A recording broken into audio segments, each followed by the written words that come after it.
Hey everyone, Evan Kirstel here. Happy early new year. Today I'm with Rich Tehrani of TMC, of IT Expo, investment banker, M&A advisor. Have I missed anything, Rich? You're sort of jack of all trades. I think you pretty much covered the important stuff. Yeah, the Okay. things I'm doing these days.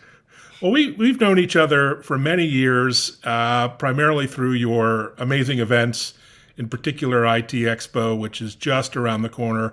But before we dive into that, is it true that TMC, the media company that you've been part of for your adult life, that you've been CEO for 50 years? Is that So correct on your bio? my father started it in 1972, and I was working there. Believe it or not, and this is no joke. At age 6, it was a magazine company. We sent out magazines. I was putting stamps on envelopes, sending out magazines, and I was getting paid. And then at age 9, I started to come into the office on summers and vacations, and he paid me. I got paid in what turned out to be quarters that went into video games. So I basically took all my money and went right to the arcade on my lunch break. Um, but yeah, so I was working there at the young age of 6 and then 9, and I grew up in the business and eventually was fortunate enough to become the CEO. But that was more, it was around Y2K ish time that I became the CEO. Yeah, well, what an amazing story. And so you grew up in this business. And so, TMC is the amazing resource that many of us know. And IT Expo, the super show, is the event of the year for TMC. So tell us about the event. Like, what are you most excited about?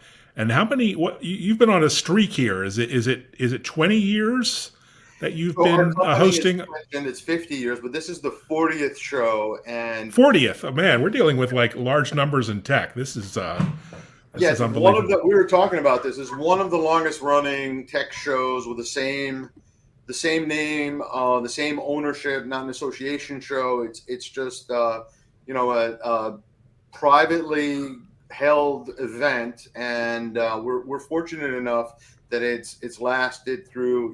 We had a lot of competitors back in the day. If some people might remember. I mean, if you go back to the 90s, we had an ICA and a TCA. Mm. We had a Supercom show that we competed with for a while. And I think one of the things that we were fortunate enough to do was to always focus on what was new and exciting and upcoming in addition to what's current.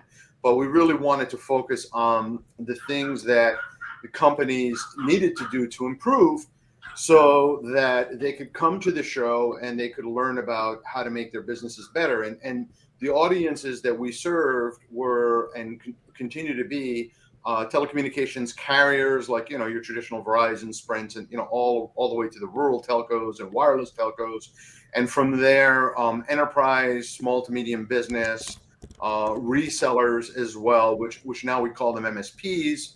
And we've done a couple things to make the show attractive to these different constituencies. We've launched sub shows or sister shows along with IT Expo, and we're kind of branding this new name, Tech Super Show, as the overall umbrella. And over time, IT Expo becomes more Tech Super Show, and then IT Expo becomes just one show underneath this big umbrella. And if you can see along behind me, these sub shows such as MSP Expo and IoT Evolution, 5G Expo, basically we allow people to focus on what's important to them, but be in an environment that allows them to not only focus on, for example, 5G or 6G, but also learn about the future of work, or IoT. Because, Evan, we've been in this business a long time. What have we learned? We've learned that technologies come out and they are standalone for a period of time, but then inevitably they all merge into one another. And back in the 90s, we had a call center show and we launched something called the Internet and Call Center Expo. This was, I think, back in we might have called it call center and internet expo. I can't remember what order, but it was like 96, 97. And back then we got a lot of flack from people saying, what does internet have to do with call centers? And they were right at the time. There wasn't anything that would connect these two different markets together. Now, obviously, they're you can't have one without the other. And so over time, technology kind of meshes together and they all cross-pollinate one another. And so if you are a busy executive, and it doesn't matter if you're a carrier, you're a small business, you're a reseller / MSP, you don't have time to go to 15 or 20 shows a year to learn about all the different technologies. And so what we do is we bring what we believe are the best of what's emerging, while also bringing in the best of what's present to educate our audience. And then we also bring in the appropriate exhibitors on a trade show floor, so people can come in and they can learn and they can go booth to booth and they can discover, they can explore what's next, what's new. I love that. And I love that you're independent. You're sort of bringing together the whole community. And, the trade show industry, as you know better than I, has sort of sucked the oxygen out of the room, as each of the vendors has their own sort of mega event. So in big tech, if you're Oracle or Microsoft or Cisco or Google, I mean, they all have their own events, which are great, but they're, enormous. And if you're a up and coming startup or an emerging vendor or even not a big tech company, there's really not a place for you there. So it's great to have a sort of playground at IT Expo that brings everything together, as you said. I agree with that. I think some of these large shows that you talked about from the vendors are great events. Some are huge, some are not so huge. But the downside of those events, if there is one, is that they're not independent, and they have some sort of agenda and allegiance to partners within that ecosystem, which, again, that I'm not faulting them for that. That's just how business is done, but it doesn't do right by the attendee who's looking for an open, level playing field where they can get access to all companies, whether or not they have chosen to align themselves with one or more partners. Not all companies want to align themselves, and you miss out on the opportunity to work with the up and coming companies that could be world changing or tech changing or enterprise changing, etc. Oh, I love that. And I also like how business really gets done. So, sometimes you just end up in these shows and they're just session after session, meeting after meeting, but you lose the ability to look at, partnerships and to actually sell and to, meet people in a forum that's not so overwhelming, like CES is next week. What a zoo that's going to be.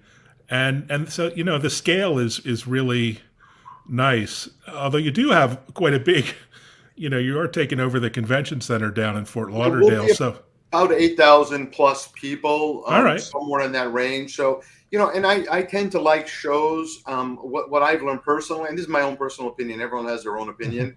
When a show gets past 90,000 attendees, what I found is that my time to get from meeting to meeting begins to outpace the time I spend in the meetings. And that's a little bit of a challenge logistically, just because of space and humans and convention centers. For me, that's my personal opinion. It doesn't mean I don't like to go to large shows. I do still, I will still, but I think you lose something when you get to the real massive scale. What's really good about shows that are, our size, IT Expo size, or maybe even a little bit larger, is that you can network properly with a group of like-minded people. You can get to enough exhibitors, see enough exhibitors there. There's enough scale at the event. We'll have somewhere in the order of about 300 exhibitors. So there's enough scale. There's enough to see. There are enough different groups of individual. I think I told you the target audiences. We'll have enough carriers. We'll have enough enterprise. We'll have enough MSPs that you'll be able to find like-minded people within each one of those constituencies where you can learn. There's something else about shows. We've had this COVID And pandemic, the last few years, it's made things very difficult. And what I've personally found is, and I'll use the grocery store as an example. Yes, I can order online at the grocery store, but I continually miss out on the discovery Mm, of the supermarket experience. When I go to a mm, supermarket, I discover new things. Sometimes I discover something that's on sale that I haven't tried, and I'm like, hey, let me try that out. It's something worth trying. You know, it's a better price. I'll see if I like it. I like it. Wow, now I start to buy something new. Or there's something new in the grocery store. Yes, I can order online. Yes, it's convenient to order online. But when I go to the grocery store, I find new things that I wouldn't necessarily know about. And that's the grocery store experience. You contrast that to a trade show. You not only have that discovery of the exhibit hall, which I have not found a way to replace online, but you also mm, have the networking within the conference sessions. If you're in a conference session learning about, for example, how MSPs can increase their valuation, or how service providers can add new services to drive revenue, or how an enterprise can become more productive and digitally transform, there are other people within that room who are there sharing a common mission, and you simultaneously can learn, but then you can also network with the person next to you to see what they've done wrong and what they would recommend you don't do, or what they've done right and they would recommend that you should do. That kind of opportunity is not something that we've easily been able to replace online. I don't want to be so presumptuous to say it's not replaceable online. I just know I haven't been able to replace those sorts of things online. The in-person experience is is something that I've missed over the last couple of years, and I can't wait to go back to trade shows. No, I miss it too, and I'm excited to be there and actually have my own session around B2B social media, digital execution, and thought leadership, and a really practical hands-on workshop for folks who are Can I on the give you a plug? marketing front. I'm going to Get give you. plug I'm going away. to interrupt you, and I'm going to plug. If for no other reason, even if you don't go to the rest of the show, come to the session that Evan is going to have at IT Expo, the Tech Super Show, on social media, because Evan is as close to an expert in tech social media as there is on this planet. And he is open, and he is engaging, and he is knowledgeable, and he is always learning, and he has the ability to share information that you will not find just about anywhere else. And he'll tell you what works and what doesn't work. And he will succinctly tell you this in a few hours. And the session, I think, is going to be at least 2 hours. And it is an opportunity for companies to really figure out how to optimize their social strategy. Yes, we all have something on Twitter. We're posting from time to time. We're doing something on LinkedIn, and maybe we're using something else. Evan will allow you to optimize what you're doing, and he'll give you the best practices, and he's going to do it in a couple hours, and he is going to optimize what you're doing online. So without a doubt, you need to come check out what Evan does at the show. Go to the IT Expo Tech Super Show. I'm not even sure we have the page up as of this moment, but just make sure you're at the show, and we will have a conference session. Just keep your eyes open for the conference session that we're going to have for him. Wow, you've really raised the expectations here to a level that I'm going to be pushed to meet. Look, But I'm I just no, being I honest about my experience working with you over the years. I know what you know, or I know a small amount of what you know, and I've always been impressed. Oh well, thank you so much. That's very kind. Um, and also let's face it, one of the top reasons that we're all going down to IT Expo is the location. I mean, is there any place better than South Florida in No, the winter? I absolutely mean, not. And Fort if I have Lauderdale to is take close. another trip to Vegas, I think I might jump off one of the Vegas hotels. But yeah, I mean, you've always focused on South Florida, and as a Bostonian, you're in Connecticut. It's just a joy to get away for a week or two, right? I'll tell you, it attracts an amazing audience from all the way from Europe to Canada to northern U.S., South Mm-hmm. America, Caribbean. Mm.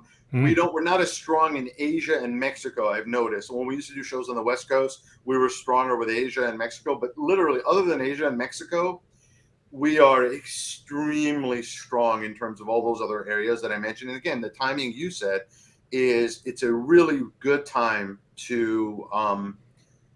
to just get out of your office, go and network with like-minded colleagues, and simultaneously work at the time when you're typically budgeting for the year. Hmm. It's really a good time to budget for the year. And I want to make just one quick. And I don't want to make a. I'm trying to figure out how to say this. I've been thinking about this all day. Southwest, right? The incident that with Hmm. Southwest Airlines, what the challenges are. I've Oh read a my bunch of God. articles. Apparently, they've taken in a lot of government money. And again, nothing against Southwest. They're fine airline. I've flown them. Oh, only 7 billion. It was, so that's peanuts today in budgetary terms. It's what we probably spend as a government in about what, half a day or something like that, a quarter of a day. Yeah, yeah. Your And tech. they apparently, their software was not up to date, and they did not spend the money on digital transformation. They did not optimize their business. And every business today, and I'm going to go out on a limb here and say just about every business is a software business, and software can optimize anything and everything you do. And if you're not taking advantage of the latest in software and you're not optimizing your business all the time, someone else is going to eat your lunch. In this case, what happened is there was a weather incident that caused a major snafu, and now there are millions of angry people, right? Even people who weren't on the airlines are upset. And if you go on Twitter, you'll see it. And simultaneously, the government's coming after them. So now you've got regulators, you've got angry customers, and you're going to have to dig yourself out of a hole. Had you had better business processes, had you had better automation, you might have reduced the severity of the problem to the point where it would have been unnoticeable and you would not have taken a hit. Now you've got tens of thousands of Southwest employees who are going to get hit, shareholders are going to get hit, executives are going to be tarnished, all because the technology was not optimized. And I don't mean to pick on them, but unfortunately, it's the example of the week that everyone's talking about. And next week, and maybe another company that didn't do this, but right now, they're the poster child. And I'm sure they'll get their act together. They'll go out and they'll get the automation. They'll solve the problem. But why wait until a calamity hits your business, right? Get ahead of it. Go to a show. Learn about the technology. That's so great, and there's so many analysts and CIOs and CTOs speaking at IT Expo. It's a great learning opportunity. And just on Southwest, look, I mean, everyone talks about customer experience, and I actually thought Southwest, for their call center, for their web and internet and app standpoint, had great customer experience. But what they missed was employee experience. They were literally running their scheduling software for knowing where and when and how their employees were going to be distributed around the country on with a number two pencil and some bubble gum. I mean, so they literally didn't know where their pilots and flight attendants and other crew were because their system, essentially got overwhelmed. And so, yeah, it's really no excuses for not updating, refreshing, and learning about the latest in digital transformation. Yeah, and I'd say they were probably, if you ask me prior to this incident, they were probably one of the best rated airlines. I mean, It's maybe it's JetBlue is up there, Virgin for a while. I haven't flown for a while, so I haven't been on a Virgin flight, but I know Virgin America for a while I liked a lot. But I mean, those are three of the top airlines in my mind. Obviously, they just sank dramatically, sadly. sadly indeed. Well, let's end not on that low note, but on a higher note. So you are chairman of IT Expo, but you actually have um, a team underneath you doing the day-to-day hard legwork of getting the event going. So what do you do in your, I guess, spare time, or what's your day job these days beyond being the chairman of IT Expo? Thanks for mentioning that. Yeah, I'm fortunate enough that the average longevity at TMC has been something like it's 15 to 18 years, somewhere in that That's range. great. That's And my great. team is it's an A+ team. They're awesome. I think the world of them. I appreciate them. I mean, more than I probably can tell them on a day-to-day basis without sounding weird. Uh, the reality is it's freed me up to help customers in different ways. And a lot of times CEOs that I'm interviewing over the years would tell me, I really want to sell my company, or I really want to buy a company, can you help me? And I informally was helping them for a while, and then over time they asked me to become more formal, get involved. I need you to sell my company. So I started another company called RT Advisors to sell companies. And then that turned into someone asking me to help them raise capital. And I started doing that only to find out that you're not supposed to raise capital legally in this country unless you are an investment banker, which I did not know. So I became an investment banker pretty quickly. Actually, I had I think 11 days to pull it off Back to because school. Look at I had a that. deadline. Yeah, I did nothing but study for 11 days and until I passed my exams to become an official banker. And I'm actually taking another certification right now. And so I'm raising capital for companies. I'm raising debt for companies. I'm selling companies, and I'm also recently signed an agreement to buy companies Hmm. for a family office that's looking to put together a next generation healthcare uh, organization, company, group of companies, something like that. So I'm I'm I'm really excited about it. It basically is what I did for years at TMT, which is help CEOs of companies get the message out, help companies get the Hmm. message out, get the word out. But I'm doing it slightly differently. I'm getting the word out to investors. I'm helping them craft messages, and I'm finding investors or I'm finding buyers. And to me, it is a natural extension of what I've always done. It's just now I'm regulated. I'm in a regulated market, which is just really exciting. I think people don't realize how much regulatory scrutiny investment bankers and the financial system is under, and how careful, super careful we have to be to make sure we do right by the investor and also right by the client looking to raise money, to make sure that we minimize the potential for lawsuits by doing everything by the book and making sure that we don't make outrageous statements that we shouldn't make, like this is the best investment in the world, or it's a can't miss or can't lose, things like that novice people might make when they're looking to raise capital, that you really, that can So come back. you're like the antithesis of anyone in crypto. So you're basically Exactly. doing things by the book. Wow, that's Exactly. And that's it's funny. amazing. I had a client in the space, in the financial space, and I was trying to raise money from a lot of financial investors, and many of them would tell me, "Oh, we're just investing in crypto. We're just investing in crypto." And you look on their website at their investments, and I've been in tech my whole life. I mean, I have a computer engineering background. I know you have a technical engineering type background as well. And I would look and see at the investment they made, and I would just, and it would be a $200 million investment. And I said, what? Excuse my language. What the hell is this? I didn't Mhm. understand Mm. what they were investing in. And now we're seeing that a lot of this was, behind the scenes. There was a lot of hocus pocus, a lot of cross pollinating of people investing in this, and but then investing in this company, but also investing in a sister competitor, and the whole industry was kind of cross investing. And I'm not saying that crypto is all garbage. I certainly don't believe that, but obviously, what we've learned over the last couple months is that even with the regulation that's in place, there was a lot of room for manipulation behind the scenes, and unfortunately, a lot of people got burned. A lot of innocent people got burned by the recent experience of FTX. Well, it's so exciting.